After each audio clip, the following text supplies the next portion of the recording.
We're going to be joined by Richard Townend and the Mighty Boss Cats, and they'll be showing us that no matter what stage of a life you're at, you can always have fun and you can always enjoy yourselves. And they love what they do, and as I said, I saw them performing earlier and they're absolutely fantastic, so we'll be meeting them after this break.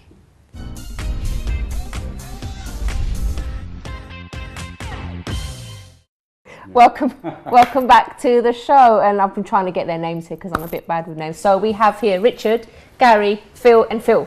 And they were so nice as they sat next to each other too, Phil, so I won't get so confused. So welcome to the show, guys. Thank you. How are you? Good. Good, thanks. Really good. Now, we did record you earlier performing, and we're going to play that shortly for our viewers, and it was great. It was fantastic. I loved it. I wanted to dance. You should have. But then I wasn't sure sort of what kind of dancing you should do. It's old time. It's foxtrot. I was saying to Bianca, we should be on there dancing. She goes, yeah, let's go. But you know, I didn't want to disturb you. So tell us about your band. How did it all come together? Right, okay. So many years ago, I went to music college, and I didn't have to pay for my tuition as well. Oh, that's nice. Yeah. It's good when things were free. I know. And then I was a professional musician for quite some time. I used to do variety of people like Ronnie Corbett, Tony Christie, those old star names. Yeah. And then I just stopped playing. I wasn't getting the work that I wanted, and just got a daytime job. Brought up a family, and then probably about 4 or 5 years ago, I just went to a jam session, and I'd put my guitar away. I got it out, had a jam, and really enjoyed it. Did you sort of forget about your music during that time when you had your sort of normal job, or were you always like, oh, I want to play again? I did occasionally play. I mean, I used to play in a police tribute band called the Fraud Squad. And I've got a fantastic blonde wig. Have you? You should have worn it today. I should have, yeah. And then the other guys, they had their own hair, but but they dyed it. But unfortunately, they didn't realise they had to bleach it first, so they all ended up with orange hair, looking like Oompa Loompas, which wasn't exactly Sting. Yeah. No. More like Stung. Never mind. Yeah. So what does the band do for you? Because obviously we have people that say they reached in their 20s, 30s, 40s that are saying, you know what, I'm so fed up with life. Yeah. I'm depressed. I don't look forward to anything. What would you say the band does for you personally? You do nothing for me. You do nothing. I do everything for you. No, that's rubbish. Well, no, they're friends more than anything. And so it's like the Three Musketeers, only there's 4 of us. Well, 5 I can see you have a lot of fun together, you guys, because you're always like... Oh, yeah, we do tiddlywinks. What other things do we do? Yeah. Scrabble. Yeah. British Bulldog. Yeah. British Bulldog, we do that. Yeah. Gary, let's talk to you. So what does the sort of being involved in this do for you personally? Does it make you happier? Yeah, I mean, it does make me happy. I mean, obviously, music's been a big part of my life. A bit like Richard, I didn't play for quite a few years, and I went to a jam one night and decided to get up and have a play. Just got back into it that way.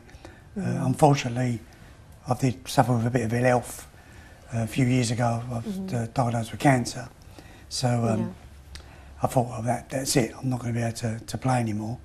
But fortunately enough, it wasn't that bad, if you like, that it stopped me playing, and I've carried on, and it sort of gives me a release and something that takes my mind off of everything.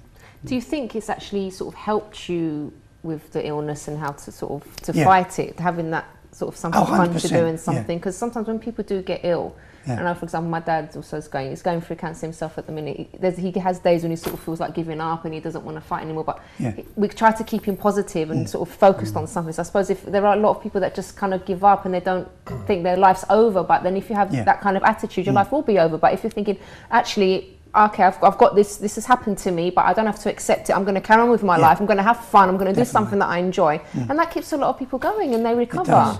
It gives you something. It gives you something to look forward to. Yeah. And obviously having the backing of my family as well. Obviously that's been a big thing. I mean, my wife, Alison, is absolutely tremendous. Oh, do you want to give her a shout out? Oh, she's Look in that camera there and say hi, Ali. Oh, Hi, Ali. She's been absolutely fantastic. She's backed me all the way, and yeah, I mean, I'm back playing now, and I'm thoroughly enjoying good for you. it with friends. Yeah. So it's good. Okay, and let's talk to the two Phils now. So what about you guys? How did you get involved, and what does it do for you? Well, I actually work in advertising, which is the midlife crisis profession. And so music's a bit of a sort of leveller for me, you know, away from all the BS. But I actually met Richard on the internet. You were talking about technology earlier, but actually it can bring people together. Because we recorded 2 songs we hadn't met before. Oh. Yeah. I thought he was 17-year-old blonde, you know. No, I've got the wig. I did say I had the wig. I did say 17. We recorded a couple of songs, you know, sort of virtually on the internet, and then I went and joined the band. And that song actually is about depression. It's Take the Sunshine, and it's on one of the albums that we did together. So yeah, we just work hard at our music, and it's fun. But I think there's a lot of pressure, isn't there, these days to be successful. You know, Facebook, people posting pictures of themselves, how great my life is. You know, I'm on holiday, I've got a great life. I'm on the beach. So there's a real pressure, I think, more so than it used to be, because everyone's sharing information about how lucky they are and how great their life is. Yeah. So do you share stuff on Facebook about your life? Yeah, all the time. Well, when we were younger, we used to have to drive round to our friends to show others our dinner, what we were eating. Yeah. But now it's so easy just to take a photograph and just put it on there. It's true. That pork pie you posted the other day wasn't it good? Yeah. And let's keep talking about Phil. Let's hear from Phil, because we've got about a minute left before we see your performance. Phil, how does the band help you? Well, this band, it doesn't. How does it make you feel then? Does it make you happy? To be honest, I've always played in bands. I started playing when I was about 12, and I was doing my first gigs by the time I was 14.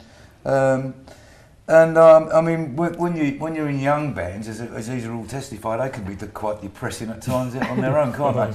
But as I've sort of grown through it, I mean, most of the things that we do now are fun, basically. And if you ask me whether they've helped me, I really don't know.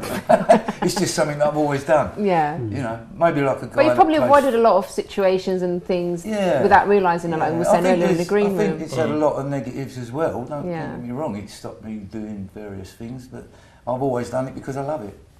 And that's the thing, that's the key, isn't it? Doing something that you love. Guys, thank you so much. Thank you. We're going to see you, we recorded you earlier performing, we're going to see you in action now. As I said, it's great, but thank you so much, and all the best for the future as well. Thank you. And that's it for the show today. Thank you for watching, and do tune in on Friday for our medical show. So if you want to know how to look after your health even better and how to avoid certain health issues, please do make sure that you tune in on Friday at 9:30. But now it's time for the performance, and we'll see you again next time on the Chrissy B Show. Bye-bye for now.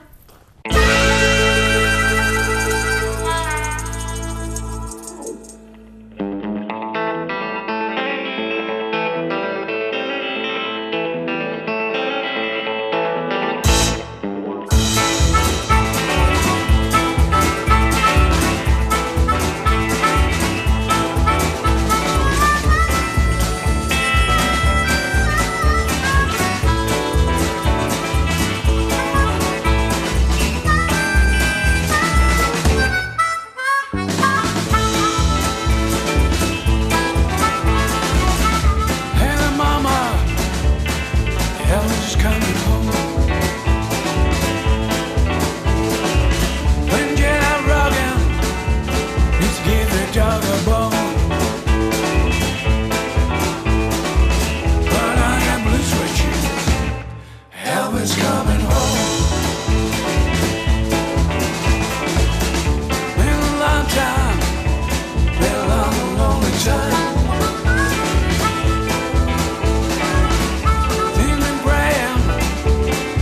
Suspicious mind, but I get blue suede shoes. Elvis coming home.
Elvis coming home.